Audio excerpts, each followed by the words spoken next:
ท่ามกลางการเปลี่ยนแปลงที่รุนแรงของโลกปัจจุบันซึ่งกดดันให้วิถีชีวิตของผู้คนเบี่ยงเบนจากวิถีเดิมๆอย่างเห็นได้ชัดเราจะสังเกตเห็นคำนิยามของคำว่าคุณค่าหรือความสำเร็จของชีวิตคนรุ่นใหม่มีมุมมองที่แตกต่างกันออกไป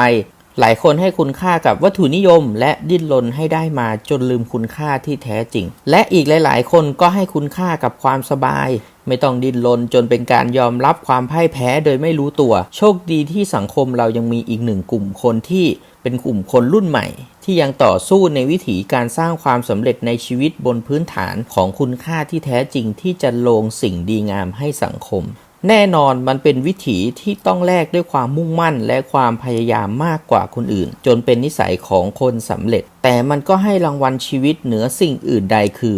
ความภูมิใจที่ได้เกิดมาหนังสือเล่มนี้จะสะท้อนถึงวิถีของคนสำเร็จจากประสบการณ์จริงของนักสู้รุ่นใหม่จากการทุ่มเทและยืนหยัดอดทนเพื่อพิสูจน์ว่าทัศนคติและวินัยชีวิตที่จะต้องพาไปสู่ความสำเร็จได้อย่างแท้จริงเชื่อมั่นว่าหนังสือเล่มนี้จะเป็นประโยชน์และเป็นแนวทางให้อีกหลายๆคนหากเปรียบสติปัญญาของคนเราเป็นลิ้นและพลังอำนาจเรี่ยวแรงคือฟันหลายครั้งที่สองสิ่งนี้มักจะกระทบกระทั่งกันและลิ้นมักจะเป็นฝ่ายเจ็บตัวอยู่เสมอแต่เมื่อฟันหักหมดปากลิ้นกลับยังอยู่หรือเมื่อแรงหมดปัญญานั้นยังคงอยู่แต่ลิ้นนั้นจะไม่มีค่าอะไรเลยถ้าไม่ได้รับรสและบอกผู้คนว่าอาหารนี้อร่อยหรือไม่อร่อยเปรียบได้ดั่งความรู้และสติปัญญาจะไม่มีค่าอะไรเลยหากไม่ได้แบ่งปันหรือใช้มันเพื่อประโยชน์แก่ผู้อื่นจุดสูงสุดในชีวิตไม่ใช่การเป็นผู้ปกครองหากแต่คือผู้รับใช้สร้างผู้นำสร้างธุรกิจพาร์ทหนึ่งรักษาดวงวิญญาณให้พ้นจากความมัวหมองทำจิตใจให้แน่วแน่เป็นหนึ่งเดียวหายใจอย่างละเอียดแผ่วเบาดังลมหายใจของเด็กอ่อนชำระญาณทัศนะให้หายมืดมัวจนแลเห็นกระจ่างชัดมีความรักและปกครองอาณาจักรโดยไร้การบังคับบัญชาติดต่อรับรู้และเผชิญสุขทุกข์ด้วยความสงบนิ่งไม่ใช่ทุกข์ร้อนแสวงหาความรู้แจ้งเพื่อซึ่งอวิชชาให้กำเนิดให้การบำรุงเลี้ยงแต่ไม่ถือตัวตนเป็นเจ้าของสิ่งใดเพียรสร้างสิ่งที่ยังถึงคุณงามความดีอันลึกล้ำเพื่อนำตนสู่คุณสมบัติจิตประภัสสรคำกล่าวเหล่านี้คือบทพิสูจน์ของวิถีภูผาคือชีวิตคือเนื้อแท้งานที่แท้จริงในความเป็นผู้นำเติบโตอย่างวิถีผู้นำทุกอย่างจะขึ้นหรือจะลงขึ้นอยู่กับความเป็นผู้นำตลอดชีวิตการทำงานของผมนั้นผมทำอยู่เรื่องเดียวนั่นคือเรื่องของการเป็นผู้นำและสร้างผู้นำในการจะทำอย่างไรให้เป็นผู้นำที่ดีและเป็นแบบอย่างที่ดีก่อนอื่นคุณต้องเข้าใจก่อนว่าทุกที่นั้นมีพื้นที่ให้กับความเป็นผู้นำอยู่เสมอแต่นั่นไม่ได้หมายความว่าใครอยากจะโดดเด่นหรืออยากดังก็สามารถที่จะขึ้นเป็นผู้นำได้แต่ต้องเป็นใครสักคนที่พร้อมจะรับมือกับโจทย์ยากมากกว่าคนอื่นเสียสละได้มากกว่าคนอื่นดังนั้นครับการที่ใครจะก้าวขึ้นมาเป็นผู้นำก็ไม่ควรจะมีใครมาบอกคุณหรือเข็นคุณขึ้นสู่การเป็นผู้นำแต่เป็นตัวคุณเองที่รู้และมั่นใจว่าคุณเป็นคนนั้นได้เพราะคุณสะสมความพร้อมไว้กับตัวมาแล้วและวันนี้เมื่อโอกาสมาถึงคุณก็พร้อมจะพาตัวเองไปสู่ความเป็นผู้นำที่พร้อมจะรับมือกับเรื่องใหญ่โจทย์ยากที่ไม่มีใครอยากทำพร้อมจะเสียสละมุ่งมั่นอดทนทำภารกิจนั้นจนสำเร็จนั่นคือความเป็นผู้นำและการเป็นผู้นำที่แท้จริงหากจะมองย้อนกลับไปอีกระดับหนึ่งผมเป็นคนหนึ่งที่โชคดีมีโอกาสในการเป็นผู้นำอยู่เสมอตั้งแต่เด็กเป็นหัวหน้าห้องเป็นหัวหน้าการทำงานและทำกิจกรรมนี่ก็เป็นอีกหนึ่งนัยยะหนึ่งของความเป็นผู้นำคือคุณต้องเป็นคนพร้อมรับโอกาสด้วยความมั่นใจแม้รู้ว่ามันยากแม้รู้ว่าต้องเหนื่อยมากขึ้นหรือลำบากมากขึ้นเพิ่มอีกสักหน่อยก็ตามแต่เมื่อไหร่ที่คนยื่นโอกาสให้คุณต้องรู้ว่าเขาเชื่อในตัวคุณว่าคุณจะทำภารกิจนั้นสำเร็จและนั่นคือเวลาที่ดีที่สุดที่คุณต้องแสดงศักยภาพความเป็นผู้นำของคุณที่สะสมมานี่คือภารกิจของผู้นำอีกอย่างหนึ่งที่สำคัญในการเติบโตตามวิถีแห่งผู้นำคือเมื่อคุณทำภารกิจลุล่วงแล้วหรืออาจจะเป็นช่วงเวลาที่คุณได้ใช้ศักยภาพที่ถูกซ่อนอยู่ในตัวคุณในระหว่างที่คุณถือภาวะผู้นำอยู่นั้นคุณจะรู้สึกรู้ซึ้งและระลึกถึงคุณของครูบาอาจารย์สถานศึกษาและรู้สึกว่าตัวเองโชคดีที่ได้รับโอกาสเหล่านี้ความรู้สึกซึ้งเหล่านี้จะค่อยๆเสริมสร้างจิตวิญญาณความเป็นผู้ให้และผู้รับใช้ผู้เสียสละเพื่อมวลชนในจิตใจของคุณเมื่อถึงจุดนี้คุณจะมีความรู้สึกที่อยากส่งต่อ และสืบสานสิ่งเหล่านี้คุณอยากจะส่งต่อความโชคดีให้กับคนอื่นคุณจะได้แรงบันดาลใจในการสร้างผู้นำเพราะเมื่อคุณถูกเติมเต็มแล้วคุณอยากจะเติมเต็มให้ผู้อื่นเมื่อเราได้รับโอกาสที่ดีคุณก็อยากจะส่งโอกาสที่ดีประสบการณ์ที่ดีความรู้คุณที่ดีของคุณให้ผู้อื่นต่อไปนี่คือวิถีแห่งผู้นำสร้างนิสัยความเป็นผู้นำบัณฑิตย่อมไม่ทิ้งธรรมเมื่อเจอความทุกข์ดั่งหัสดินไม่ทิ้งลีลาในยามออกศึกผู้นำต้องคิดไตร่ตรองให้ดีก่อนลงมือทำสิ่งใดต้องวางแผนว่าจะเป็นผู้นำแบบไหนด้วยปณิธานอะไรข้างในต้องถึงก่อนข้างนอกจึงจะไปต่อได้ต้องเห็นทางธรรมและทางธรรมก่อนจะเห็นทางเดินไม่เช่นนั้นทุกครั้งที่เกิดอุปสรรคคุณจะกลับไปสงสัยความสามารถของตัวเองซึ่งอาจทำให้คุณต้องหยุดเดินทางและอาจจะท้อจนเลิกล้มไปกลางคันแต่ในทางกลับกันหากคุณมีมโนปณิธานที่ชัดเจนอุปสรรคที่ผ่านเข้ามาจะเป็นความท้าทายระหว่างทางให้คุณเก็บเกี่ยวประสบการณ์เพิ่มความรู้เพิ่มความแข็งแกร่งให้มากยิ่งขึ้นเพื่อบรรลุเป้าหมายและความฝันตามที่คุณต้องการให้สำเร็จการจะเป็นผู้นำที่มีประสิทธิภาพนั้นต้องผ่านการฝึกฝนตนเองมาอย่างเพียบพร้อมมาอย่างดีพร้อมจนเป็นเส้นทางของชีวิตไม่ใช่เปลี่ยนเพียงนิสัยไม่ใช่เพียงป้ายตำแหน่งเข็มหรือพินใดๆที่ตีตาบอกว่าคุณเป็นผู้นำเท่านั้นเพราะการได้เป็นหรือได้มาของความเป็นผู้นำอาจไม่ใช่เรื่องยากแต่การจะดำรงไว้ซึ่งความเป็นผู้นำที่ดีที่น่าเดินตามอย่างยืนยาวนั้นยากกว่าเมื่อคุณปลุกความอยากเป็นผู้นำขึ้นมาแล้วคุณต้องตั้งใจคอยเสริมสร้างองค์ประกอบและคุณธรรมในความเป็นผู้นำที่คู่ควรให้อยู่ในกายใจของคุณด้วยคุณธรรมและคุณสมบัติผู้นำต้องเป็นนักเรียนรู้อยู่เสมอเพราะเมื่อไหร่ที่คุณหยุดเรียนรู้ไม่ใช่แค่คุณหยุดอยู่กับที่แต่หมายถึงคุณกำลังเดินถอยหลังไปทีละก้าวทีละก้าวคุณกำลังเริ่มพ่ายแพ้ทุกครั้งที่คุณหยุดเรียนรู้ไม่ใช่เรียนรู้แค่เรื่องที่คุณกำลังทำอยู่เท่านั้นแต่นักเรียนรู้ย่อมต้องคอยหาและสร้างโจทย์ที่แตกต่างเพื่อให้ได้มาซึ่งบทเรียนใหม่ๆด้วยจินตนาการให้ได้ว่าคุณเรียนรู้เรื่องอะไรเพิ่มเติมอีกบ้างที่อาจจะเกี่ยวข้องกับสิ่งที่คุณทำอยู่หรือคุณต่อยอดจากสิ่งนี้ไปสู่สิ่งอื่นได้อย่างไรทุกเรื่องใหม่มักจะยากเสมอสำหรับคนทั่วไปแต่คุณจะต้องพร้อมที่จะรับความท้าทายกระโดดเข้าไปเรียนรู้เรื่องใหม่เรื่องท้าทายเหล่านั้นเมื่อคุณไม่กลัวโจทย์ยากและพร้อมรับความท้าทายที่จะเข้ามาเขย่าความสามารถของคุณจะได้พัฒนาศักยภาพตนเองอย่างไม่มีขีดจำกัดเพื่อที่จะเป็นคุณในเวอร์ชั่นที่ดีกว่าเดิมเป็นคุณในเวอร์ชั่นที่ดีที่สุดในชีวิตนี้ The ultimate version of yourself ต้องเป็นผู้สร้างนั้นถือกำเนิดมาพร้อมกับโจทย์ที่ชัดเจนและการค้นหาที่ถูกต้องไม่มีอะไรได้มาง่ายๆนี่คือกฎธรรมชาติของโลกใบนี้อย่างหนึ่งที่ผู้สร้างต้องมีให้มากที่สุดคือความอดทนต่อการค้นหาเช่นค้นหาคนที่คู่ควรจะเข้ามาเป็นทีมเพื่อช่วยกันทำภารกิจให้ไปสู่ความสำเร็จที่ตั้งเป้าเอาไว้ค้นหาแนวทางทั้งในการบริหารเส้นทางที่เลือกเครื่องไม้เครื่องมือที่จะกลุยเส้นทางซึ่งหมายถึงกระบวนการกลยุทธ์และสินค้าหรือบริการและสำคัญที่สุดคือการสร้างทีมค้นหาปัจจัยที่อาจเกิดขึ้นผู้สร้างนั้นต้องรู้ให้ได้ว่าจะมีปัจจัยใดที่อาจก่อให้เกิดปัญหาใดควบคุมได้ปัญหาใดควบคุมไม่ได้และจะจัดการกับสิ่งเหล่านี้อย่างไรเมื่อมันเกิดขึ้นเพื่อนำพาทีมไปสู่ความสำเร็จในภารกิจต้องเป็นนักสำรวจต้องสำรวจอะไรบ้างและไปสำรวจที่ไหนสำคัญที่สุดผมมั่นใจตอบว่าคุณต้องสำรวจภายในตัวเองก่อนครับคุณจะต้องรู้และเข้าใจขีดจำกัดของตัวเองก่อนเสมอไม่ว่าจะเป็นเรื่องอะไรก็ตามเช่นความสามารถความอดทนอดกลั้นความมีระเบียบวินัยจุดแข็งจุดอ่อนต่างๆก็เพื่อที่คุณจะได้รู้ครับว่าเมื่อถึงขีดสุดของมันแล้วคุณจะกลายเป็นจุดเดือดหรือจุดเยือกแข็งเหล่านี้คุณสามารถตั้งรับและหาวิธีแก้ไขเก็บเอาไว้ในลิ้นชักสมองของคุณได้เมื่อถึงเวลานั้นการจะดึงมันออกมาแก้ไขสถานการณ์ก็จะเป็นไปอย่างมีสติและเกิดประสิทธิภาพสูงสุดและนี่คือการเปลี่ยนวิกฤตให้เป็นโอกาสคุณอาจเปลี่ยนศัตรูให้กลายเป็นกัลยาณมิตรได้สิ่งที่คุณจะได้จากการสำรวจตัวเองคือเห็นเป้าหมายที่คุณต้องการซึ่งส่งผลให้คุณเลือกเส้นทางภายนอกได้อย่างแม่นยำครับฉะนั้นจงเป็นนักสำรวจภายในให้มากพอก่อนจะเลือกเส้นทางภายนอกครับเป็นนักทำให้สำเร็จเมื่อเริ่มทำอะไรแล้วต้องทำให้จบทำให้เสร็จสิ้นเริ่มอ่านหนังสือเล่มไหนไว้ก็ต้องอ่านให้จบเป็นเล่มๆไปโจทย์ของชีวิตไม่เคยหยุดที่จะเข้ามามันจะหลั่งไหลมาจนกว่าเราจะเลือกทำและทำต่อไปจนกว่าจะสำเร็จ ในที่สุดดังนั้นคุณต้องเลือกที่จะสู้คุณต้องเลือกที่จะสานต่อไปให้สุดทางหากว่ามันจะไม่สำเร็จคุณก็จะได้มั่นใจว่าคุณควรหาเส้นทางใหม่ที่ถูกต้องได้แล้วและทุกเรื่องที่คุณได้ไปสุดทางแล้วมันสำเร็จก็จะเป็นจุดเริ่มต้นของการทำสำเร็จในเรื่องต่อๆไปได้นั่นเองขอให้เลือกที่จะสู้อยู่เสมอแล้วคุณจะแพ้น้อยล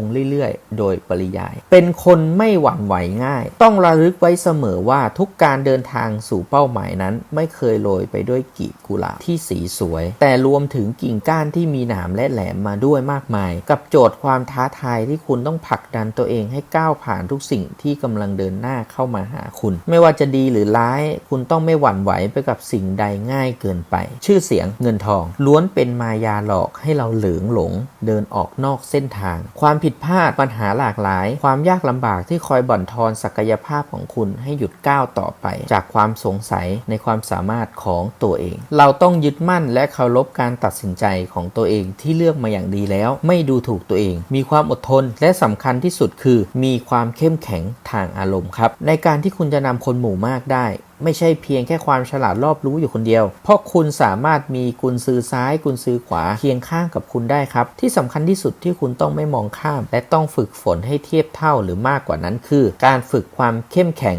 ทางอารมณ์เพื่อที่จะพาตัวคุณและทีมฝ่าฟันกับอุปสรรคปัญหาลายทางที่พร้อมจะเกิดขึ้นได้ทุกเวลาความรู้ที่คุณมีอาจไม่มากพอที่จะพาคุณออกจากปัญหาได้หากคุณยังรู้สึกโกรธหรือหงุดหงิดเบื่อหน่ายความรู้ท่วมหัวเอาตัวไม่รอดตกม้าตายเพราะขาดความเข้มแข็งทางอารมณ์ครับเป็นคนฉ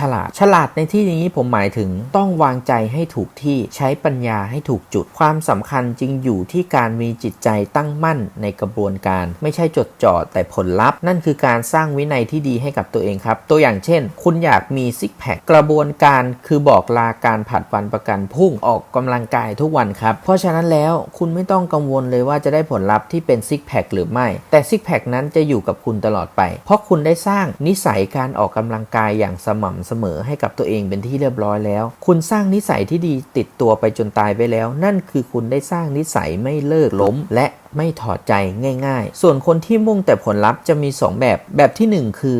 ไม่ได้ทั้งซิกแพคและจะเลิกออกกำลังกายแถมโทษกระบวนการเข้าไปด้วยและแบบที่2คือได้ซิกแพคสมอยากแต่ก็รักษาไว้ไม่ได้เพราะไม่ได้ให้ความสำคัญกับการสร้างวินัยทุกความสำเร็จเกิดขึ้นแล้วก็จะผ่านไปเสมอครับแต่นิสัยที่เกิดขึ้นนั้นเมื่อเกิดแล้วมันก็จะอยู่กับตัวคุณครับหากเหรียญทองเป็นของผู้ชนะ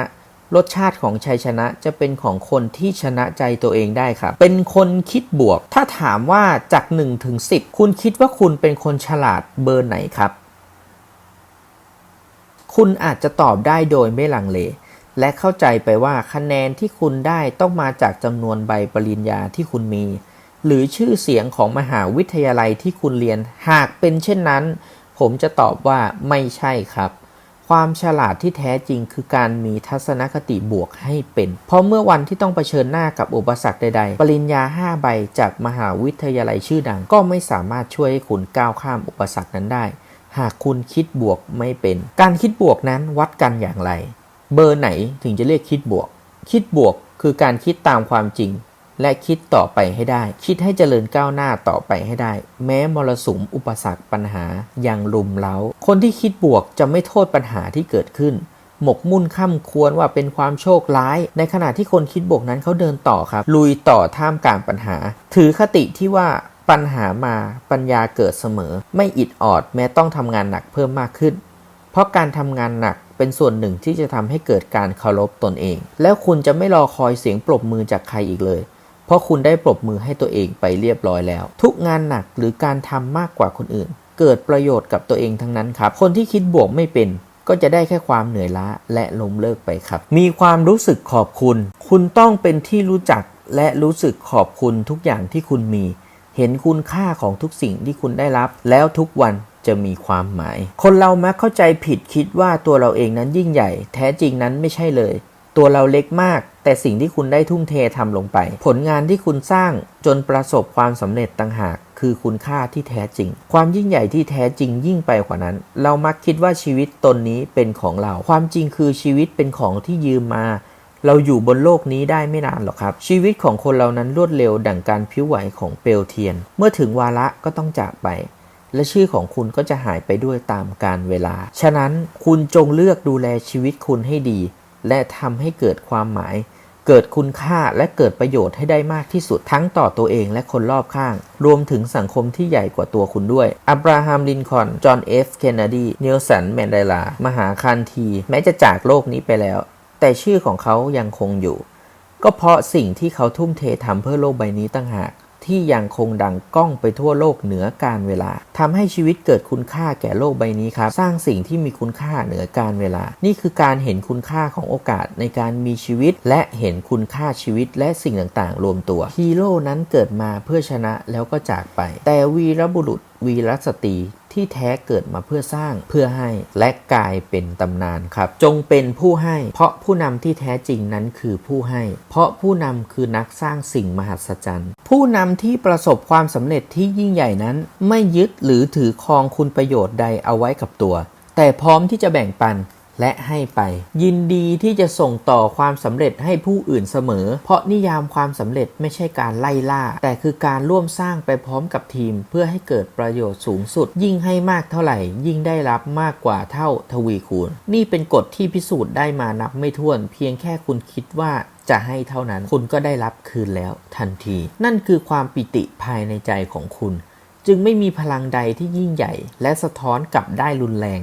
และรวดเร็วเท่ากับพลังการให้ครับไม่เป็นแค่ผู้นำนอกจากคุณต้องคิดถึงเป้าหมายไว้ในทุกลมหายใจแล้วการจะนำพาทีมไปสู่ฝั่งฝันนั้นต้องให้ความสำคัญที่มีมากกว่าผู้นำผู้ตามหัวหน้าลูกน้องแต่หมายถึงสายสัมพันธ์ที่ดีงามที่มอบให้แก่กันซึ่งเป็นสิ่งที่สำคัญและจำเป็นครับคือความเป็นพี่เป็นน้องรวมถึงความเป็นผู้ให้ดังนี้แล้วโดยที่ไม่ต้องพยายามจะเป็นผู้นำคุณจะเป็นผู้นำอย่างแท้จริงแต่หากคุณใช้เวลาหมกมุ่นอยู่เพียงแค่ใช้ชีวิตนี้ต้องเป็นผู้นำไม่ได้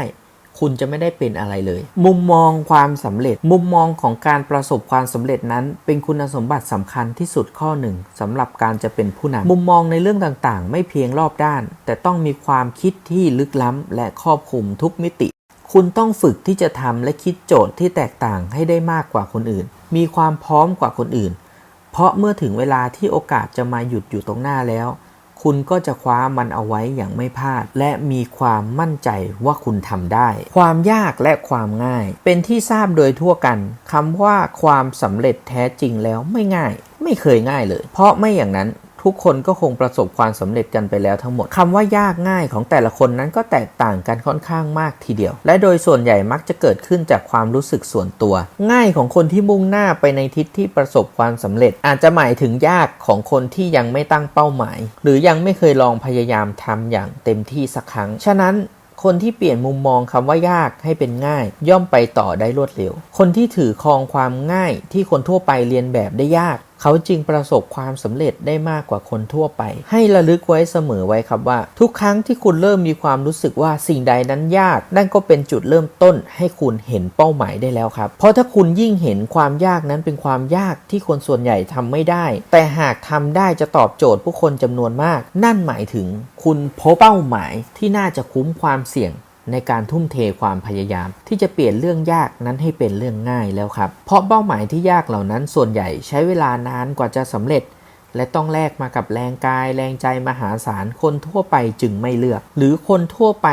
ทำให้สำเร็จได้น้อยแน่นอนว่าความเป็นผู้นำในตัวคุณจะเห็นมันเป็นโอกาสที่ดีและเป็นโอกาสที่จะมีคู่แข่งน้อยตามไปด้วยครับดังนั้นในความยากหากคุณพิจารณาให้ดีมันกำลังจะบอกอีกด้านหนึ่งของโอกาสให้กับคุณครับและแท้จริงแล้วโอกาสเกิดขึ้นตลอดเวลาเพียงแค่คุณจะมองเห็นมันหรือไม่ฉะนั้นคุณลองปรับมุมมองการเห็นความประสบความสำเร็จอีกสักหน่อยครับอย่าไปกลัวความยากอย่าไปกลัวงานที่ใครว่ายากแต่ให้ระวังความง่ายที่เป็นตัวร้ายคอยดึงรั้งคุณไว้ไม่ให้ประสบความสำเร็จไม่ให้คุณได้ใช้ศักยภาพของคุณผู้นำจะวิ่งเข้าใส่ความยากส่วนคนทั่วไปจะเลือกโอบกอดความง่ายไว้กับตัวความสำเร็จและความล้มเหลวผู้นำที่แท้จริงผู้นำแท้จะมีหัวใจที่ไม่หวั่นไหวต่ออุปสรรคปัญหาเป็นทุนสะสมภายในใจอยู่แล้วดังนั้นการล้มก็เพื่อการลุกขึ้นอีกครั้งด้วยความมั่นใจมากกว่าเดิมทุกครั้งที่ล้มให้คุณหยุดพิจารณาและตั้งข้อสังเกตว่า คุณต้องเพิ่มเติมเสริมทักษะเรื่องใดแล้วทุกความล้มเหลวหรือความผิดพลาดจะให้บทเรียนที่ทรงคุณค่ากับคุณทุกครั้งที่คุณล้มเหลวคุณไม่ได้สูญเสียสิ่งใดไปไม่มีอะไรที่เกิดขึ้นแล้วจะไม่มีความหมายเลยอยู่ที่คุณเลือกจะมองที่มุมไหนจงเป็นผู้นำที่มีวิสัยทัศน์กว้างไกลเดินหน้าด้วยจิตใจที่มั่นคงและบวกและมีความเข้มแข็งทางอารมณ์ก้าวล้มแล้วเดินไปข้างหน้ายังดีกว่ายืนเตะท่าอยู่กับที่การเขียนเป้าหมาย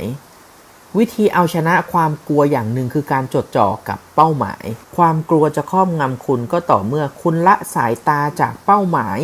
ฉะนั้นผมแนะนำให้คุณฝึกเขียนเป้าหมายที่สำคัญที่สุดออกมาทุกสัปดาห์หรือหากกลัวมากก็เขียนออกมาทุกวันครับทุกเช้าที่ตื่นนอนขอให้คุณนึกถึงภาพตัวเองว่าคุณจะมีความสุขกับชีวิตอย่างไรเมื่อคุณบรรลุเป้าหมายนั้นแล้วและจากนั้นก็เพียงอย่างเดียวที่คุณต้องทำก็คือ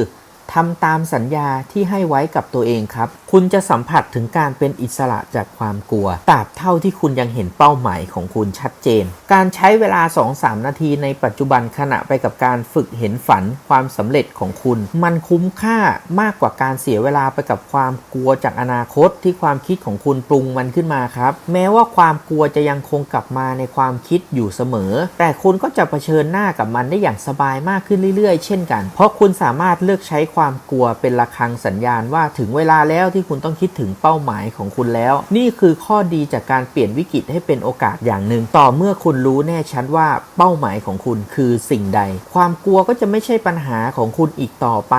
นักฝันมืออาชีพกับนักฝันมือสมัครเล่นเรื่องยากสำหรับคนที่ยังไม่มีความฝันเป็นเครื่องนำทางชีวิตคือเข้าใจว่าการมีเป้าหมายที่ท้าทายและยากเย็นนั้นจำเป็นต้องมีใครคนอื่นมามอบให้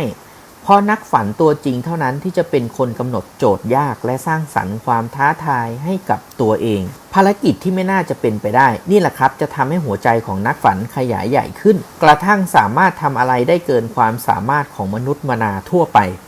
เหน็ดเหนื่อยคืออะไรท้อแท้หมายถึงอะไร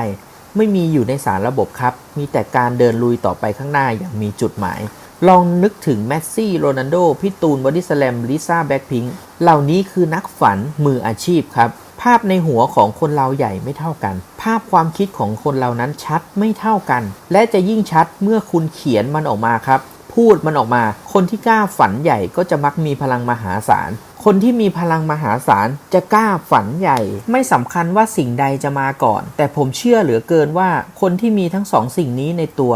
จะเต็มเปี่ยมไปด้วยความมุ่งมั่นและไม่ผิดสัญญากับตัวเองซึ่งจะเป็นพลังที่ผู้คนรอบข้างสัมผัสและซึมซับได้ความกระตือรือร้นอย่างต่อเนื่องความกระตือรือร้นอย่างต่อเนื่องเท่านั้นที่มีคุณค่าเพราะมันเป็นส่วนผสมสำคัญหลักที่จะทำให้คุณประสบความสำเร็จอย่างฝันได้ในโลกใบนี้คุณจะเห็นคนที่มีความกระตือรือร้นกับคนที่มีความฝันอยู่เสมอเขามีพลังกับสิ่งที่ฝันอย่างมากแต่แล้วมันกลับสูญสิ้นภายในเวลาเพียงไม่นานเลยอาจจะเป็นไม่กี่เดือนหรือไม่กี่วันด้วยซ้ำความฝันจะฝ่อลงเรื่อยๆจนไม่สามารถเจริญงอกงามได้ฉะนั้นการรักษาความกระตือรือร้นเอาไว้อย่างต่อเนื่องเป็นสิ่งที่จำเป็นที่จะต้องทำและต้องมีความมุ่งมั่นเต็มเปี่ยมอยู่ตลอดเวลาแม้ในวันที่เจ็บปวดจากการพบกับอุปสรรคปัญหามากมายนานับประการที่คุณต้องก้าวข้ามผ่านมันไปให้ได้นี่คือความยากที่จะแยกนักฝันมืออาชีพกับนักฝันมือสมัครเล่นออกจากกัน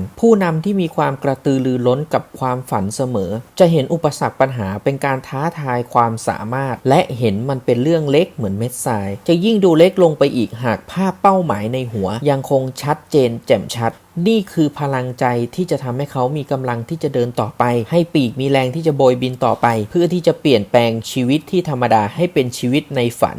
และช่วยเหลือผู้อื่นต่อไปเพื่ออะไรได้อย่างนั้นถ้าคุณเลือกตั้งเป้าหมายเป็นเงินทองคุณก็อาจจะได้เงินทองแต่อาจไม่ได้ความสามารถในการหาเงินถ้าคุณตั้งเป้าหมายที่ความสามารถในการหาเงินคุณอาจจะไม่ได้เงิน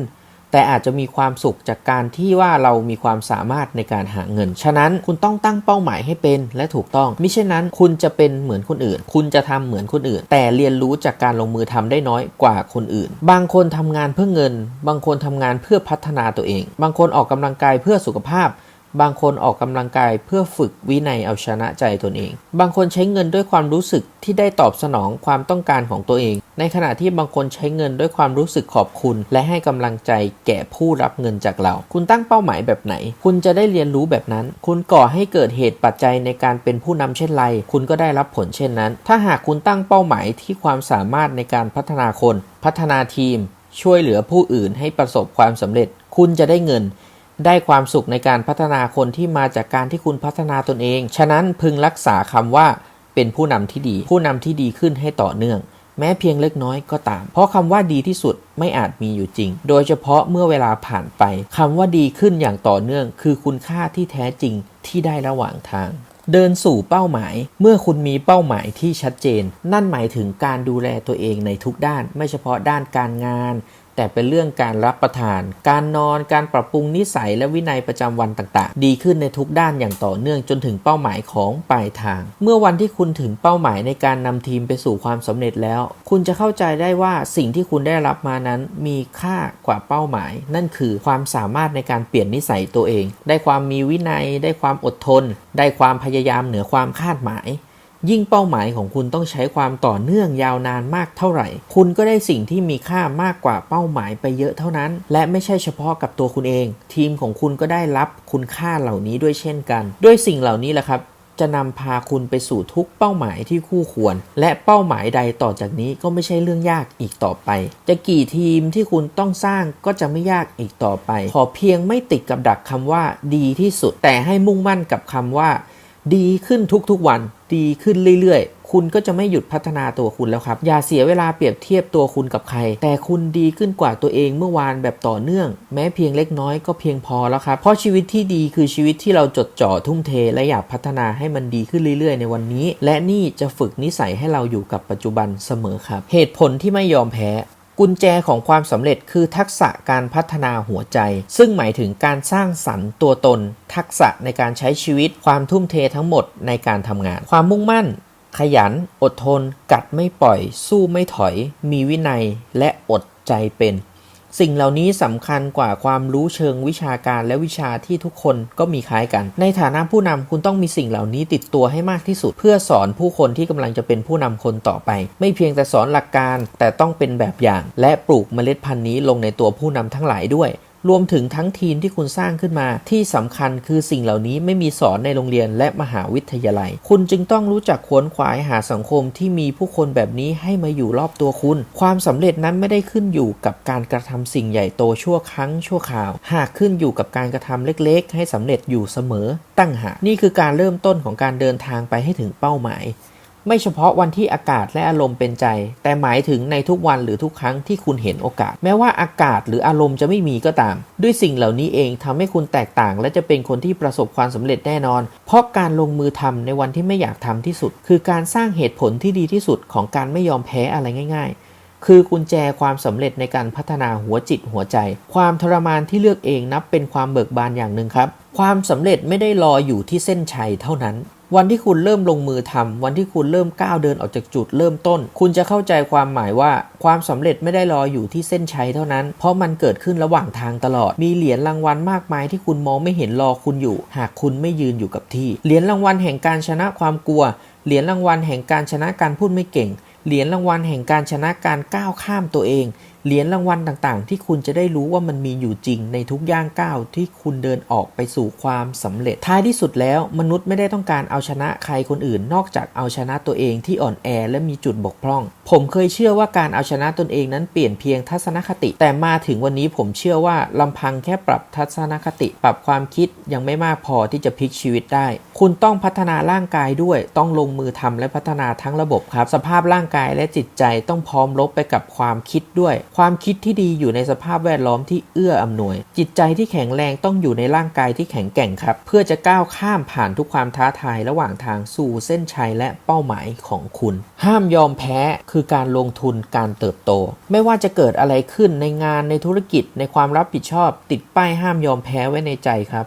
ห้ามยอมแพ้จนกว่าจะมองเห็นด้านบวกของมันเพราะคุณไม่ได้ลงทุนในการงานเพียงอย่างเดียว แต่คุณลงทุนหลายต่อหลายอย่างเพื่อการเติบโตของตัวเองดังนั้นไม่ว่าจะเกิดอะไรขึ้นระหว่างทางสร้างธุรกิจสร้างความก้าวหน้าหรืออื่นๆสถานการณ์ไม่คาดฝันจะทำลายสิ่งที่คุณสร้างมาสถานการณ์ที่เปลี่ยนแปลงอะไรไม่ได้อาจทำลายตึกอาคารของคุณจนเหลือแต่กองอิฐและเท่าฐานแต่ไม่มีอะไรหรือใครคนไหนมาพรากสิ่งที่คุณเรียนรู้และตัวตนใหม่ที่ดีที่คุณสร้างขึ้นมาด้วยตัวคุณเองได้เพราะทุกความรู้และความสามารถที่คุณแลกมาจากความทุ่มเทนั้นจะอยู่กับคุณไปตลอดชีวิตสิ่งสำคัญกว่าการมีเงินล้านคือความสามารถทัศนคติที่พร้อมเติบโตและวิธีคิดในการหาเงินล้านหากคุณมีความสามารถในการหาเงินล้านและรับมือกับปัญหาและอุปสรรคอย่างชาญฉลาดก็ไม่มีอะไรที่จะสามารถทำอันตรายกับคุณได้หากแม้คุณต้องสูญเสียทุกอย่างแต่ไม่นานคุณก็จะกลับมาประสบความสำเร็จอีกครั้งอย่างไม่มีข้อสงสัยความมั่งคั่งและความสำเร็จที่แท้จริงนั้นขึ้นอยู่ในสิ่งที่คุณเป็นความสามารถที่คุณมีที่คุณสะสมไว้ในการลงทุนการเติบโต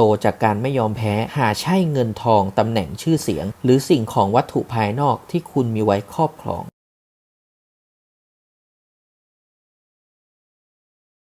9 บทเรียนในการสร้างธุรกิจในวันสิ้นสุดการเคี่ยวกรำตนเองสู่การเป็นผู้นำที่คุณต้องการและคุณมั่นใจว่าคุณเป็นผู้นำที่มีศักยภาพสูงคนหนึ่งร่วมกับเพื่อนร่วมทีมที่แข็งแกร่งพร้อมจะออกรบเพื่อชัยชนะในการสร้างธุรกิจหรือองค์กรของคุณแล้วผมอยากจะแบ่งปันประสบการณ์10 ปีของการสร้างธุรกิจที่ผมกลั่นกรองมาจากจิตวิญญาณของผมเพื่อให้คุณได้เห็นเป็นแนวทางปฏิบัติแนวคิดและนำไปต่อยอดในการปลูกความเป็นผู้นำและเป็นนักสร้างธุรกิจที่ยอดเยี่ยมในแบบของคุณเองครับ 1. มีอุดมคติแต่ต้องอยู่กับความจริงให้ได้ผมเองเป็นหนึ่งคนที่มีอุดมคติสูงลิ่วมากแต่เมื่อเวลาผ่านระหว่างทางผมได้พบประสบการณ์จากการสร้างธุรกิจนี้จึงพบว่าการทำความเข้าใจกับความจริงของสิ่งที่เกิดขึ้นจริงนั้นสำคัญมากเช่นกันและไม่ใช่เพื่ออะไรที่มากไปกว่าการทำให้ทุกข์จากการคาดหวังนั้นลดน้อยลงเพราะความคาดหวังบางอย่างคุณไม่สามารถควบคุมได้ดังนั้นอุดมคติมีไว้เพื่อเข้าใจตนเอง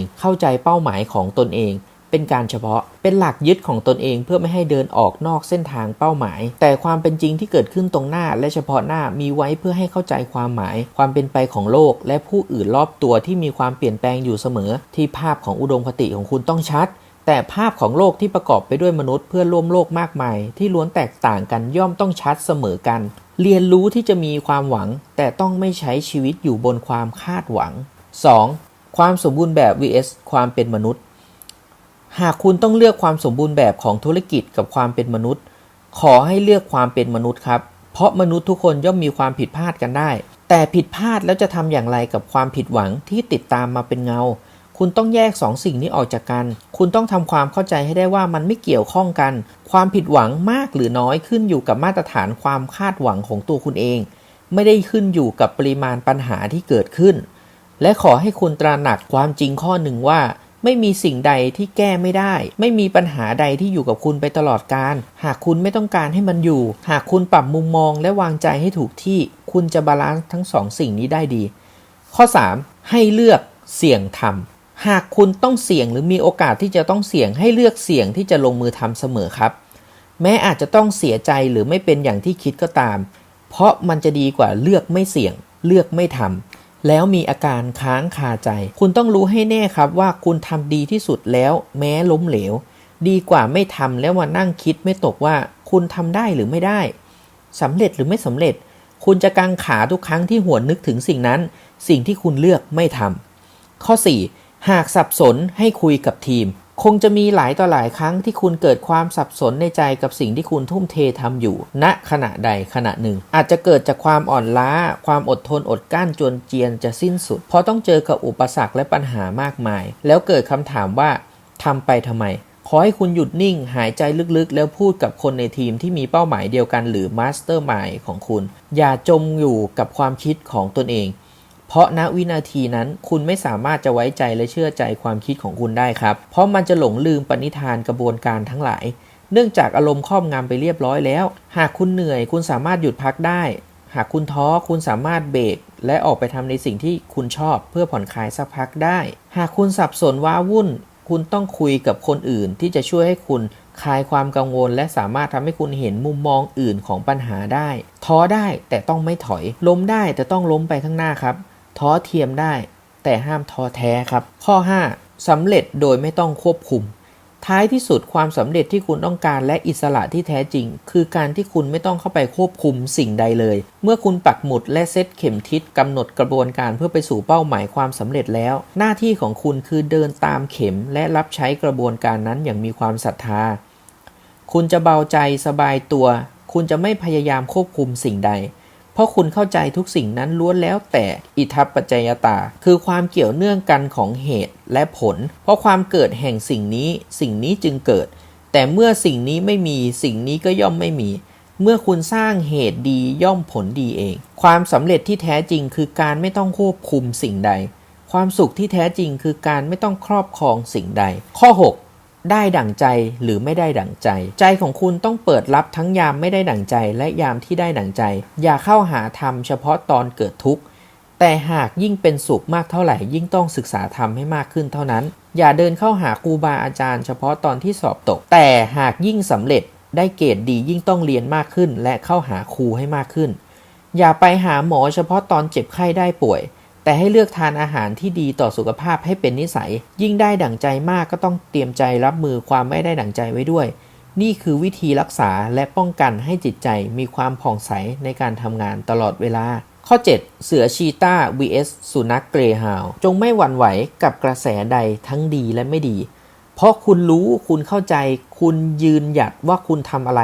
เพราะอะไรเพื่ออะไรคนเรานั้นต่างคนต่างการกระทำเหตุและปัจจัยที่ต่างกันขอให้คุณมีความสุขกับการรู้จักตนเองให้รอบด้านคุณคงไม่เขียนรีวิวถ้ายังอ่านหนังสือเล่มนั้นไม่จบเช่นกันครับจงอย่าตัดสินใครเพียงเห็นว่าเขาดีเรื่องเดียวหรือไม่ดีเพียงแค่บทเดียวที่คุณได้สัมผัสแล้วก็เริ่มวิพากษ์เฉกเช่นคุณรู้เรื่องเขาทุกเรื่องราวแล้ว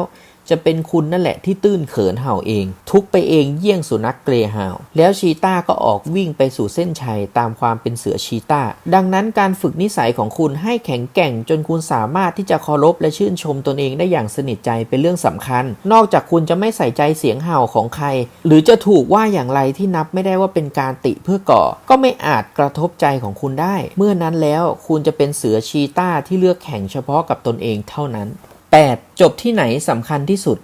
จบในใจจบในกระดาษจบบนจอจบบนทีวีก็ไม่สำคัญเท่าจบที่การกระทำบนทางธรรมแล้วปล่อยวางทำทุกธรรมนั้นมีใจเป็นใหญ่หากคุณต้องการจะเป็นผู้นำที่ประสบความสำเร็จต้องเริ่มจากหาใจตนเองให้พบแล้วทำความเข้าใจให้ถ่องแท้หรืออย่างน้อยที่สุดก็เรียนรู้มันให้ได้มากที่สุดณเวลานั้นและหมั่นให้เวลากลับมาทบทวนกับตัวเองอยู่เสมอเพราะทุกวันที่ผ่านการเดินทางย่อมมีสิ่งใหม่ต่างๆที่เกิดขึ้นซึ่งอาจทำให้เราเดินออกนอกเส้นทางโดยเราไม่รู้ตัวเมื่อคุณพบและเห็นใจตนเองแล้วถ่ายทอดให้กับคนอื่นด้วยความรักความศรัทธาความเมตตาโดยไม่หวังผลตอบแทนใดนี่คือกำแพงที่ทุกความสำเร็จของการเป็นผู้นำต้องก้าวข้ามไปให้ได้ฝึกเรียนรู้ให้ตัวและจิตใจเป็นมิตรแท้ที่ดีต่อกันข้อ 9มีความเชื่ออย่างลึกซึ้งเชื่อกับตัวเองเชื่อกับคนบนฟ้าจงเลือกเชื่อคนบนฟ้าหากคุณกำลังคิดว่าชีวิตตอนนี้มันช่างหนักหนาสาหัสเหลือเกินจงภูมิใจครับเพราะบทเรียนท้าทายนี้ถูกส่งมาเพื่อคุณเพราะคนบนฟ้ามั่นใจว่าคุณจะก้าวข้ามไปเป็นคนใหม่ที่แข็งแรงขึ้นได้ครับคนที่มองมาจากข้างบนมีแผนที่ดีกว่าใหญ่กว่าสนุกกว่าให้เราเสมอก่อนนอนลองเปิดใจให้ตัวเองได้สวดมนต์ส่งอีเมลถึงคนบนฟ้าตื่นเช้ามาวันใหม่ให้นั่งสมาธิสักครู่แล้วก็ออกไปทำงานด้วยความขยันมีความตั้งใจแบบนี้ทุกวันแล้วคุณจะได้รับจดหมายตอบกลับในอินบ็อกซ์ครับข้อนี้ผมขออนุญาตยืนยันด้วยตัวเองจงใช้ชีวิตให้เรียบง่ายทำงานให้หนักมากเพียงพอรักษาสัญญาที่คุณทำไว้กับตัวเองมีวินัยอย่างต่อเนื่องซื่อสัตย์ต่อความฝันแล้วคุณจะเป็นอิสระจากทุกสิ่งครับ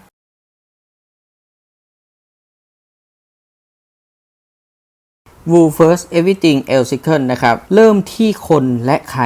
ก่อนจะไปที่ไหนและวิธีการครับสิ่งสำคัญที่สุดในการสร้างทีมที่แข็งแกร่งนั้นสำคัญว่าคุณจะไปที่ไหนคือคุณมีใครครับผู้นำองค์กรที่ยิ่งใหญ่ทุกคนทราบ3สัจธรรมที่สำคัญนี้ครับ 1. หากคุณเริ่มต้นให้ความสำคัญที่ใครมากกว่าจะทำอะไรคุณสามารถที่จะปรับตัวและเติบโตได้ก่อนต่อเนื่องนะครับในโลกที่เปลี่ยนแปลงไปอย่างรวดเร็วแบบทุกวันนี้ครับถ้าคุณมีคนที่เข้ามาในองค์กรเพียงเพราะว่าเขาอยากไปในที่ที่คุณไปหรือชอบในวิธีการของคุณวันหนึ่งหากคุณเปลี่ยนที่ไปหรือเปลี่ยนวิธีการก็จะเกิดปัญหาครับ แต่หากคุณมีคนที่ขึ้นรถมากับคุณด้วยเหตุผลที่เพราะว่ามีคนเก่งๆมากมายร่วมขบวนไปด้วยหากคุณต้องเปลี่ยนวิธีการหรือเส้นทางเพื่อให้สำเร็จมากขึ้นปัญหาก็จะไม่เกิดครับข้อ2หากคุณมีคนที่ใช่ครับคนที่ถูกต้องมาร่วมเส้นทางครับปัญหาที่คุณจะต้องคอยกระตุ้นหรือเข้าไปสิงร่างเขาให้มีเป้าหมายอย่างกระตือรือร้นก็จะหายไปครับคนที่ใช่ไม่จำเป็นต้องให้ใครมาคอยสร้างแรงกระตุ้นหรือย้ำเตือนถึงเป้าหมายครับคนเหล่านี้สามารถที่จะสร้างแรงขับภายในนะครับหรือ inner drive เพื่อที่จะสร้างผลงานให้ดีที่สุดเพื่อจะเป็นส่วนหนึ่งของสิ่งที่ยิ่งใหญ่ได้ด้วยตัวของเขาเองครับข้อ3ถ้าคุณมีคนที่ไม่ใช่หรือผิดคุณภาพต่อให้คุณอยู่บนเส้นทางที่ถูกต้องคุณก็ไม่สามารถเดินทางไกลหรือมีองค์กรที่ยิ่งใหญ่ได้ครับวิสัยทัศน์ที่ยิ่งใหญ่ไม่มีค่าอะไรหากขาดคนที่ใช่และคนที่ตั้งใจจริงระดับเดียวกันครับบรรยากาศของทีมจากประสบการณ์ที่ผมมีโอกาสสร้างทีมสร้างองค์กรมาตลอด10ปีนะครับผมจะเห็นว่าตามธรรมชาติแล้วเนี่ยคนส่วนใหญ่เนี่ยต้องการเป็นส่วนหนึ่งของทีมและต้องการที่จะประสบความสำเร็จครับแต่ก็มีบางคนที่ต้องทำงานคนเดียวครับอยากโซโล่อะไรแบบนี้อยากโซโล่เดี่ยวครับมาตั้งแต่แรกเลยก็มีเยอะเหมือนกันครับมีไม่น้อยเลยฉะนั้นผมจะเจอทั้งคนที่พร้อมจะเปลี่ยนแปลงและคนที่ไม่ต้องการเข้าร่วมเป็นส่วนหนึ่งกับใครเลยคนประเภทที่ไม่พยายามประนีประนอมเพื่อเป็นส่วนหนึ่งในทีมซึ่งอาจจะด้วยนิสัยส่วนตัวหรือว่าเหตุผลบางประการครับแต่สิ่งสำคัญสิ่งหนึ่งผมเชื่อว่าจะช่วยแก้เรื่องนี้ได้ก็คือ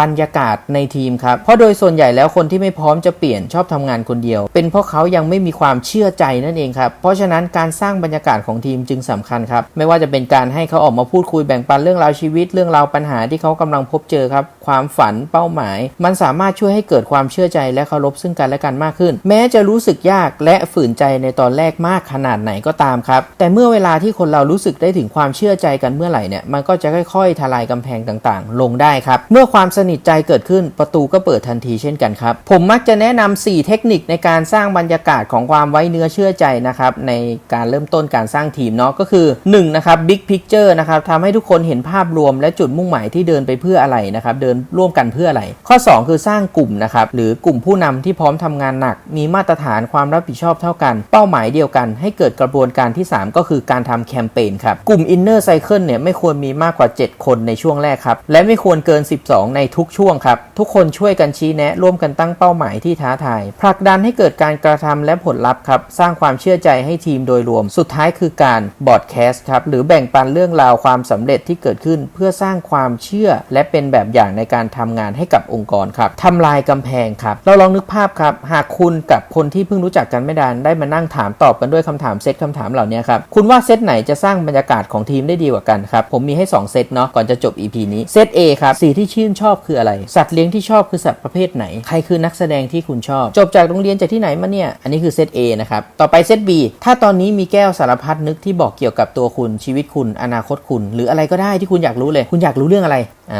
อะไรคือสิ่งที่คุณใฝ่ฝันมานานว่าจะทำแล้วยังไม่ได้ทำเพราะอะไรความสำเร็จที่คุณภาคภูมิใจที่สุดในชีวิตคืออะไรหรอครับอะไรแบบเนี้ยคุณร้องเพลงให้ตัวเองฟังหรือคนอื่นฟังครั้งล่าสุดเมื่อไหร่เมื่อดูคำถาม2เซตนี้แล้วคือการขอให้คุณเปิดเผยเรื่องส่วนตัวของคุณครับแต่คุณจะรู้สึกถึงความแตกต่างได้เลยครับเมื่อคุณตอบคำถามเซต B คุณจะรู้สึกได้คิดได้จินตนาการนะครับได้เปิดเผยแม้กระทั่งอัตราการเต้นของหัวใจนั้นสูงขึ้นเมื่อตอบคำถามเซต B ซึ่งในตอนแรกจริงๆแล้วนะครับคุณอาจจะรู้สึกแบบเขินอายอึดอัดหน้าแดงเพราะแน่นอนมันไม่ใช่เรื่องง่ายที่จะมาเปิดเผยเรื่องเหล่านี้ให้คนที่เพิ่งรู้จักกันฟังถูกไหมแต่อย่างไรก็ตามความแตกต่างที่สำคัญคือคำถามเซต B จะทำให้คุณรู้สึกสนิทสนมสบายใจกับคนที่คุณเพิ่งรู้จักมากขึ้นนะครับก็ลองเอาไปปรับใช้ดูนะครับเซต A เซต B เนาะดังนั้นคำถามเซต A เนี่ยให้คุณแค่ตอบคำถามครับแต่เซต B ให้คุณเปิดใจครับเชื่อใจแบ่งปันเรื่องราวและเปิดเผยความเป็นตัวคุณครับซึ่งจะทำลายกำแพงความรู้สึกและทำให้คุณเกิดการแบบ connect หรือเชื่อมใจกันได้ง่ายขึ้นครับและลึกซึ้งขึ้นเซต A เนี่ยจะให้แค่ข้อมูลในขณะที่เซต B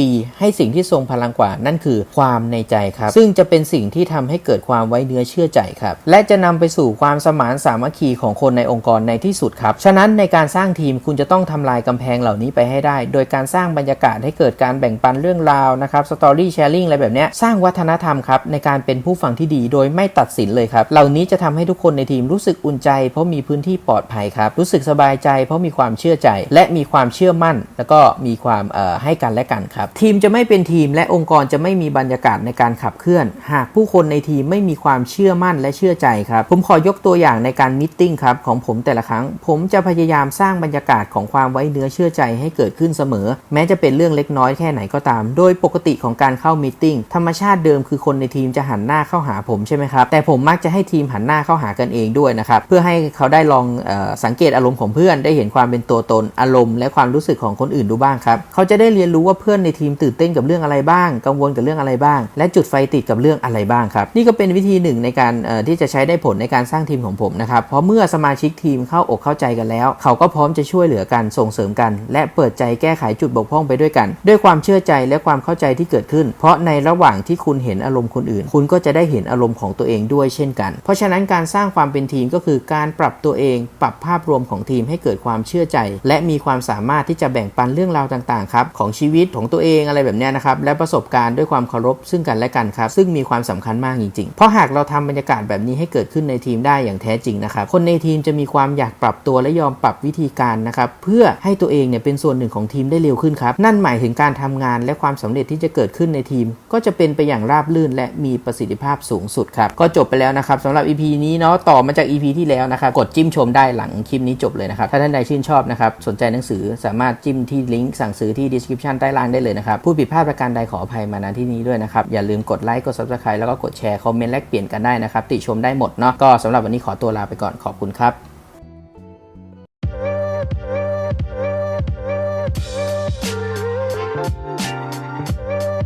สวัสดีครับกลับมาอีกแล้วกับหนังสือ The Promise Keeper นะครับคนที่ประสบความสำเร็จคือนักรักษาสัญญาครับเข้าสู่บทที่2กันแล้วครับท่านผู้ฟัง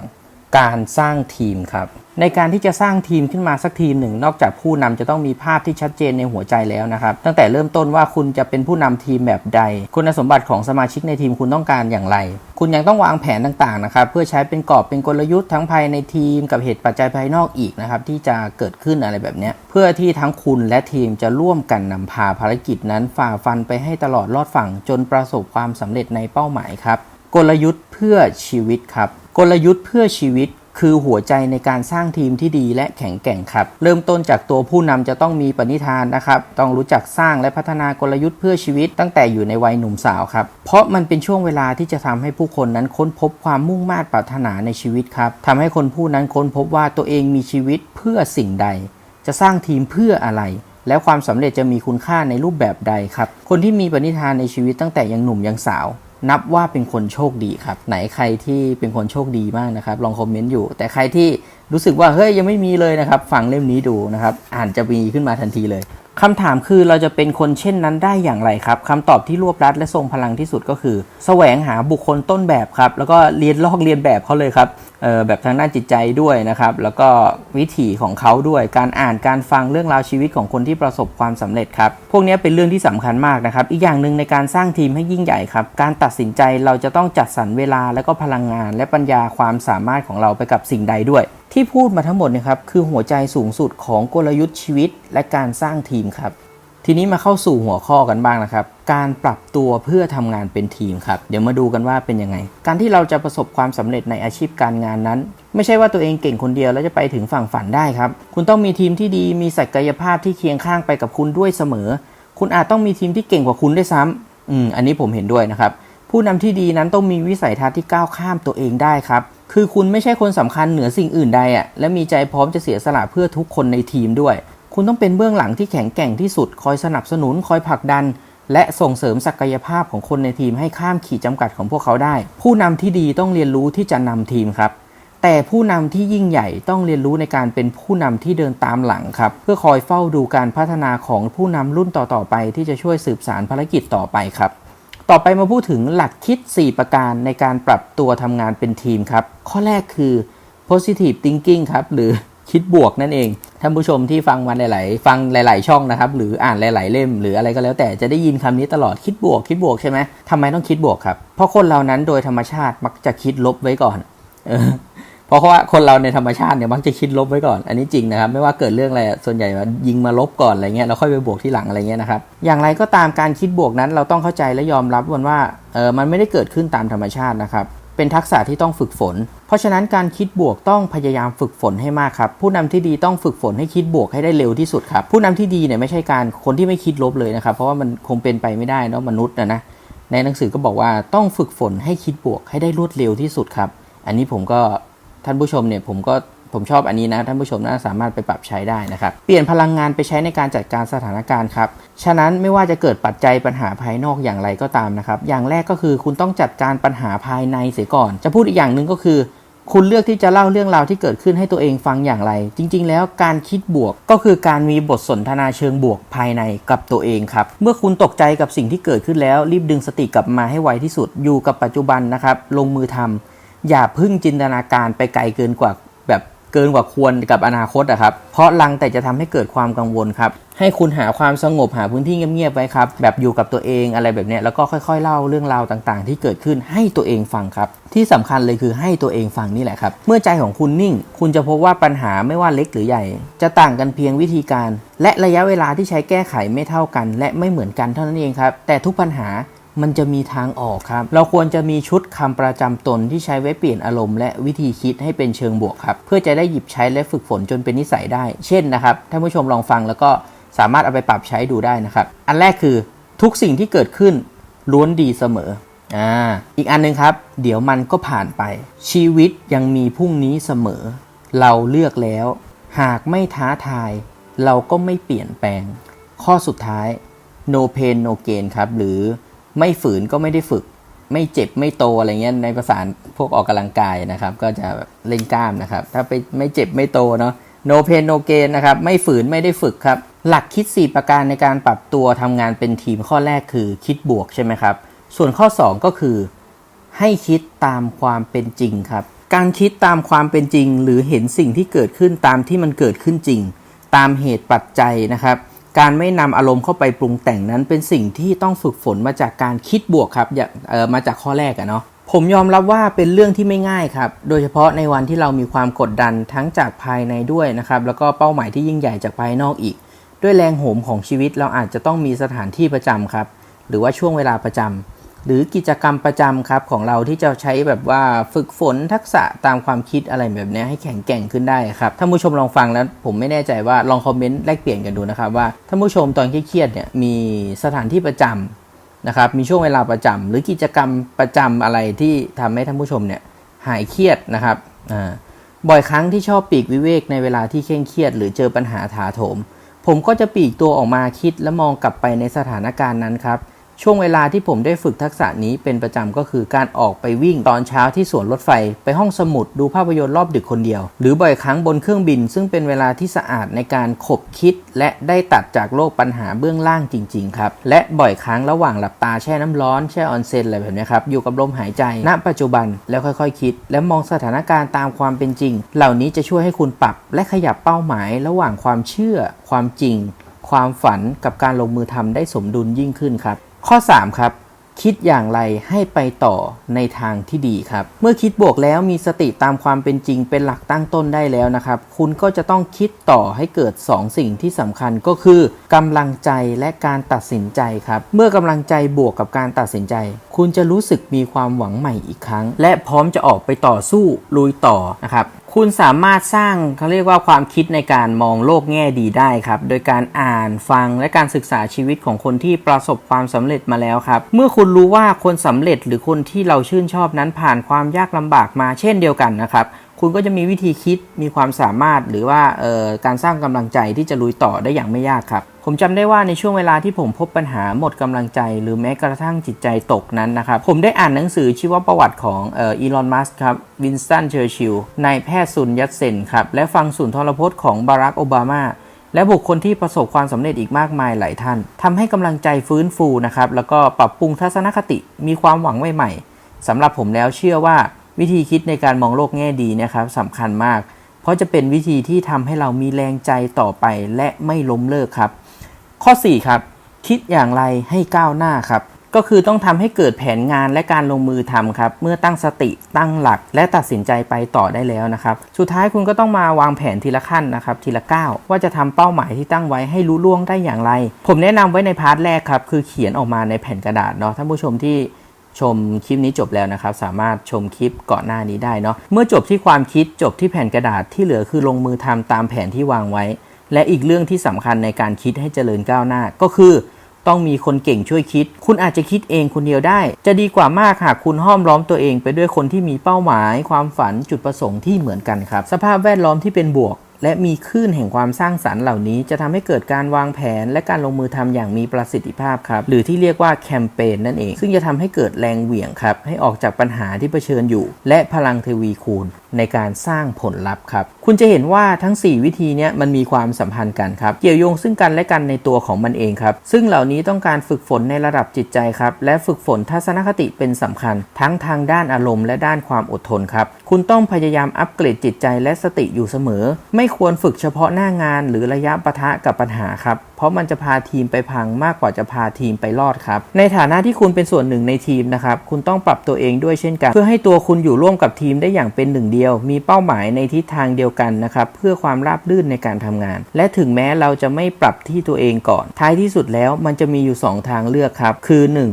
หากคุณไม่ยอมปรับที่ตัวเองก่อนทีมจะปรับคุณเองครับหรือ2คุณจะไม่ได้เป็นส่วนหนึ่งของทีมเพราะการไม่ยอมปรับตัวของคุณเองครับดังนั้นก่อนจะเริ่มเป็นส่วนหนึ่งของทีมคุณต้องเรียนรู้และทำความเข้าใจภาพรวมของทีมก่อนครับแล้วกลับมาคุยกับตัวเองกลับมาทำความเข้าใจกับตัวเองว่าคุณจะเป็นส่วนหนึ่งของทีมได้อย่างไรครับการที่จะทำให้ทีมช่วยเก่าช่วยปรับก็ไม่ใช่เรื่องยากหากคุณเปิดใจยอมรับครับก็ท่านใดชื่นชอบกดไลค์กด Subscribe กดแชร์กดกระดิ่งกดอะไรก็ได้นะครับหรือว่าถ้าท่านใดสนใจหนังสือสามารถจิ้มสั่งที่ลิงก์ใต้ description ได้เลยนะครับถ้าผมพูดผิดพลาดประการใดขออภัยมาณที่นี้จริงๆนะครับท่านใดมีความคิดเห็นยังไงก็ลองแลกเปลี่ยนพูดคุยกันได้เนาะสำหรับวันนี้ขอตัวลาไปก่อนขอบคุณครับ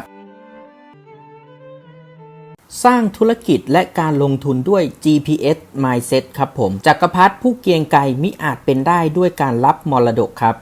เช่นเดียวกับการเป็นนักชกผู้ยิ่งใหญ่ซึ่งหาใช่สิ่งใดหากแต่เป็นจำนวนยกที่ยืนอยู่ได้บนสังเวียนความยิ่งใหญ่ของนักประพันธ์คือความคมคายของถ้อยคำและความคิดสอดแทรกอย่างงดงามระหว่างบรรทัดมหากาพย์คือปัญญาที่ถูกร้อยลัดและไม่อาจหยั่งวัดด้วยความรู้เข้าใจพื้นฐานผู้ยิ่งใหญ่ทุกท่านล้วนมีตำนานเป็นอันรากฐานของการสร้างวีรบุรุษฉันใดนักขายที่ดีย่อมไม่ตัดราคาฉันนั้นเพราะราคาที่ถูกตัดคือการตัดคุณค่าของตนเองนิสัยความเป็นคนจริงคือราคาที่แท้จริงของตัวเราครับในการสร้างธุรกิจที่เจริญงอกงามนั้นเราต้องมีความเข้าใจพื้นฐานเรื่องการเกื้อกูลช่วยเหลือเพื่อนธุรกิจสร้างความมั่นคงดำรงความเป็นมืออาชีพที่เป็นกฎเป็นหลักธรรมชาติครับคือการไม่ขึ้นอยู่กับเวลาประจักษ์ตนครับมีความทั่วล่าหากคุณทำผิดกฎธรรมชาติตัวคุณจะรู้ทันทีโดยไม่ต้องให้ใครมาบอกกล่าวใดๆครับทุกธุรกิจคือการค้าขายทั้งสิ้นดังนั้นการขายสินค้าตัดราคาเป็นเรื่องขัดกับธรรมชาติ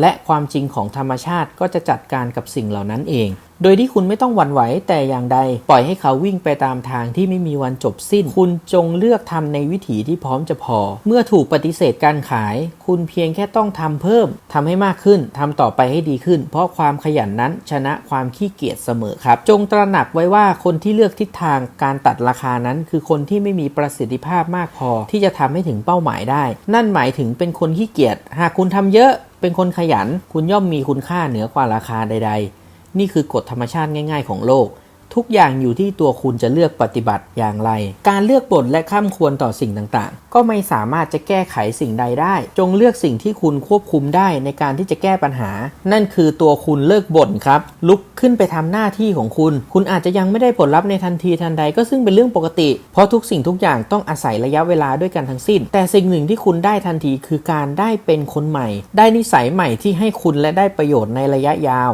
ซึ่งคือทรัพย์สินที่แท้จริงที่จะอยู่กับคุณตลอดไปครับโดยไม่ต้องให้ใครมามอบเกียรติรางวัลใดๆให้กับคุณจะมีประโยชน์อะไรหากคุณขายได้ครั้งเดียวครับสำเร็จเพียงเดือนเดียวหากต้องแลกไปกับความสดใสของจิตวิญญาณในตัวคุณจงทำงานหนักจนคุณสามารถชื่นชมตัวเองได้ครับแล้วคุณจะไม่ต้องสู้กับโลกใดมันจะกลายเป็นกลไกโดยธรรมชาติในตัวคุณเพราะคุณชนะสิ่งที่ยากที่สุดไปแล้วนั่นคือชนะกิเลสตัวร้ายของคุณนะครับและนี่คือจุดเริ่มต้นของการสร้างความแตกต่างระหว่างคุณกับผู้อื่นมันเป็นเครื่องกรองระหว่างความฉาบฉวยของกิเลสกับความลุ่มลึกทรงคุณค่าระหว่างความเร่งรีบกับความเข้าใจระหว่างปัญญากับอวิชชา ฉะนั้นจากนี้ไปไม่ว่าจะเป็นธุรกิจไหนหรือการลงทุนใดจะต้องเริ่มใหม่สักกี่ครั้งคุณก็จะทำมันได้ดีด้วยความรู้สึกที่มั่นคงทางจิตใจทุกครั้งครับ mindset คืออะไร mindset ที่ดีคือ mindset ที่เข้าใจธรรมชาติและยอมรับธรรมชาติของสิ่งนั้นครับคุณทราบอยู่แล้วว่าการสร้างชีวิตสร้างธุรกิจรวมถึงการลงทุนนั้นมีความเสี่ยงรวมอยู่ด้วยในเรื่องราวและคำว่าความเสี่ยงไม่ใช่เรื่องลบเสมอไปแต่หมายถึงความไม่แน่นอนซึ่งอาจจะถูกหรือดีอาจจะผิดหรือไม่ดีย่อมเกิดขึ้นได้เป็นธรรมชาติของมันดังนั้น mindset ที่ไม่ดีคือ mindset ที่ต่อต้านและไม่ยอมรับความผิดพลาดที่อาจจะเกิดขึ้นได้จงพยายามและแสวงหาแต่วิธีที่ไม่ผิดพลาดกลัวความผิดพลาดจนลืมไปว่าทุกความสำเร็จนั้นเกิดมาจากการลองผิดลองถูกนับครั้งไม่ถ้วนไม่ว่าจะเป็นนวัตกรรมการบินหรือสิ่งประดิษฐ์ที่เรียกว่าหลอดไฟหากคุณคือคนที่เข้าใจยอมรับความเสี่ยงคุณจะใช้วิชาภายในการรองรับความผิดพลาดที่อย่างไรก็ต้องเกิดขึ้นระหว่างทางแน่นอนการมีชุดข้อมูลความรู้จากภายนอกให้มากที่สุดอาจไม่ได้ช่วยสร้าง mindset ที่ถูกต้องฉะนั้นการออกแบบวิธีคิดและความเข้าใจธรรมชาติจนเกิด mindset ที่ดีได้นั้นคือการเรียนรู้และสร้างเสริมวิชาภายในตัวคุณนะครับเปิดกว้างทางความเชื่อครับคุณต้องมีความเชื่อมีความเปิดกว้างนะครับหมายถึงพร้อมนะครับที่จะปรับมุมมองให้กับความคิดเห็นใหม่ๆเหตุผลของมันจะหักล้างความเชื่อเดิมของคุณได้นั่นหมายถึงว่าคุณสามารถฟังจนเกิดความเข้าใจได้อย่างถ่องแท้แล้วนำไปทดลองปฏิบัติกับตัวเองจนเกิดผลเช่นนั้นแล้วความเชื่อก็เปลี่ยนไปโดยอัตโนมัติเหตุผลที่ต้องมี mindset ที่เปิดกว้างพร้อมจะเติบโตหรือ growth mindset นะครับเพราะธรรมชาติของคนเรานั้นเกิดมาจากการไม่มีความรู้และไม่ว่าคุณจะอายุเท่าไหร่มันก็ยิ่งมีเรื่องใหม่ให้คุณไม่รู้อีกคุณออกไปแสวงหาความรู้อยู่เสมอแต่หากคุณมัวแต่เอาสิ่งที่คุณรู้อยู่แล้วมาเป็นตัวตั้งต้นคุณจะกลายเป็นคนที่ตีกรอบการพัฒนาของตัวเองทันทีครับหรือที่เรียกกันว่า fix mindset นั่นเองเนาะจากง่ายไป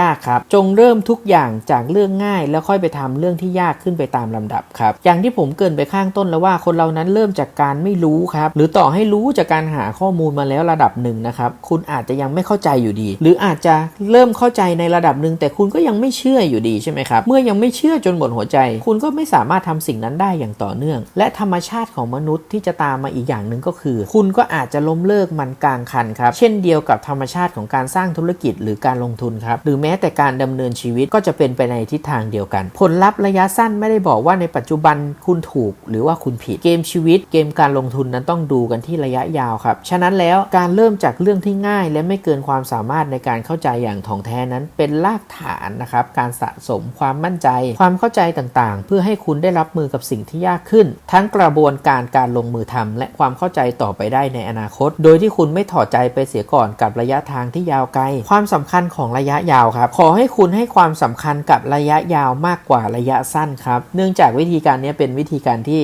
สั้นที่สุดแหละครับในการเดินไปสู่เป้าหมายเพราะมันจะทำให้คุณปลอดภัยจากการหลงทางจาก2 สิ่งที่สำคัญอย่างแรกคือการไม่รู้ภาพระยะยาวจะส่งผลต่อเส้นทางระยะสั้นที่อาจทำให้คุณเดินไปผิดทางอยู่ก็เป็นได้ครับพอรู้ตัวอีกทีก็ย้อนกลับไปเริ่มที่จุดสตาร์ทใหม่สิ่งที่คุณจะต้องเจออย่างที่2นะครับการรู้ภาพระยะยาวแต่ดันติดกับดักของภาพระยะสั้นทำให้เผลอออกนอกเส้นทางอยู่เรื่อยๆสุดท้ายก็ต้องใช้ระยะเวลาในการเดินไปสู่เป้าหมายนานขึ้นอยู่ดีครับอยู่ให้เป็นเย็นให้พอรอให้ได้ครับให้ความสำคัญกับการอยู่รอดก่อนทำกำไรครับหรืออาจจะพูดได้ว่าคุณต้องให้ความสำคัญกับกระบวนการก่อนผลลัพธ์ครับให้ความสำคัญกับการอยู่รอดในธุรกิจให้ได้ระหว่างเส้นทางสู่ความสำเร็จครับคุณต้องคุยกับตัวเองให้ดีให้มีกำลังใจครับก่อนที่จะไปคุยกับคนอื่นสร้างความเชื่อให้กับตัวเองให้มีความหนักแน่นนะครับหาวิธีไม่แพ้รองรับไว้ให้ได้ครับแล้วค่อยหาวิธีชนะครับคุณต้องออกแบบความคาดหวังให้ดีครับวิธี1คือคุณต้องศึกษาความล้มเหลวให้เข้าใจว่าในจุดที่แย่ที่สุดของสถานการณ์ต่อไปนี้จะเป็นอย่างไรและคุ้มค่าหรือไม่ก่อนจะไปดิ้นรนศึกษาวิธีการสำเร็จครับอีก1วิธีคือคุณต้องจัดลำดับความสำคัญของเรื่องต่างๆในชีวิตให้ชัดเจนก่อนคุณต้องมองให้ขาดว่าสิ่งใดเป็นสิ่งที่ต้องทำก่อนให้ทำก่อนครับสิ่งใดควรทำที่หลังสิ่งใดที่ชอบนี่คือทำหลังเลยนะครับหรืออดใจยังไม่ทำตอนนี้ก็ไม่เสียหายอะไรครับเหล่านี้จะทำให้คุณอดทนอยู่เป็นได้ฝึกใจครับและอยู่รอดในธุรกิจได้และอีก1วิธีคือคุณต้องนึกไว้เสมอว่า หากเรื่องที่แย่ที่สุดเกิดขึ้นคุณจะตัดสินใจอย่างไรและรับมืออย่างไรและหากคุณล้มวิธีไหนจะทำให้คุณลุกขึ้นได้เร็วที่สุดครับอยู่ให้เป็นเย็นให้พอรอให้ได้นั้นมีเรื่องของจิตใจเป็นสำคัญครับอย่างที่ผมย้ำเสมอครับว่าความเข้มแข็งภายในต้องควบคู่ไปกับการแสวงหาวิธีการและข้อมูลภายนอกครับกำลังใจของทุกคนมีให้คุณได้ครับแต่ความเข้มแข็งของจิตใจของคุณนะคุณต้องสร้างเองครับสุดท้ายจะเย็นให้พอจะรอให้ได้คือการไม่มุ่งแต่จะแสวงหาความสุขผลกำไรหรือความสำเร็จครับหากแต่คือการที่คุณต้องแสวงหาวิธีไม่ทุกข์วิธีการจัดการกับความคาดหวังวิธีอยู่รอดในสถานการณ์ที่ยากลำบากเอาไว้ด้วยแบบนี้จะเยี่ยมกว่าเพราะหากทำได้ดังนี้นะครับคุณก็จะมีความสุขอยู่เป็นเย็นได้